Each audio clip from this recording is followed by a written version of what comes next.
আসসালামু আলাইকুম।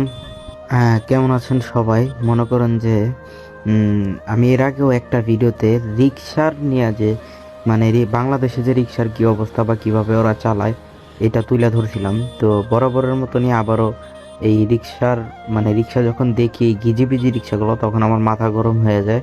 তো মনে হয় যে আপনাদের সাথে শেয়ার করা উচিত।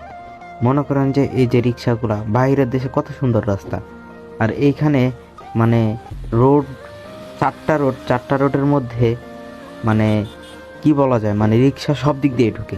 রিক্সা এমন একটা জিনিস, মানে ওরা হচ্ছে রাস্তায় চালায় নিজেরা পাইলট মনে করে। এখন অনেকে বাইকের কথা বলতে পারে, বাইক তো চিপা চাপা দেওয়া সব জায়গায় ঠিক আছে। আর ভাই বাইক হচ্ছে সাইকেলের মতন, এটা হচ্ছে সব দিক দিয়ে চালানো যায় বা চিপা চাপার মধ্যে ঢুকাই দেওয়া যায়। এর জন্য মানুষ মানে বাইক অনেক বেশি ব্যবহার করে, এর কারণে যেন তাড়াতাড়ি যেতে পারে। তো বাইক চিপা চাপা দিয়ে ঢুকবে এটা স্বাভাবিক, কিন্তু রিক্সা, এই রিক্সাগুলো এমন সময় এমন জায়গা দিয়ে ঢোকায় দেয়, ম্যাক্সিমাম অ্যাক্সিডেন্টগুলো এই রিক্সার কারণে হয়। তো এই রিক্সাগুলো যে পুলিশ মামারা যে মাঝে মধ্যে ধরে মামলা টামলা দেয়, এটা আসলেই ভালো একটা কাজ করে।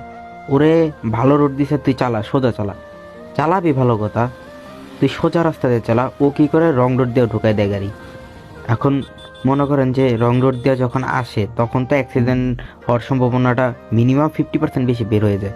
এই যে দেখেন, এক সিরিয়ালে যাবে, ও এক সিরিয়ালে না, ট্রাকের ওই পাশে এই পাশে এদিক দিয়া ওদিক দিয়া সব দিক দিয়া রিক্সা ঢুকে যায়। বাইকের কথা হিসাব করেন যে এই যে দেখেন, জঙ্গলের উপর দিয়ে চিপা চাপাতে এই ট্রাকের সামনে, ট্রাকের নিচে দিয়েও ঢুকান যাবে। তো বাইক চিপা চাপাতে ঢুকে, এটা স্বাভাবিক। রিক্সাওয়ালাগুলো খুবই মারাত্মকভাবে অ্যাক্সিডেন্টের সম্ভাবনা বাড়ায় দেয়। তো ঠিক আছে, ভিডিওটা কেমন লেগেছে এবং আমার কথাগুলো ঠিক কিনা এটা কমেন্টে জানান।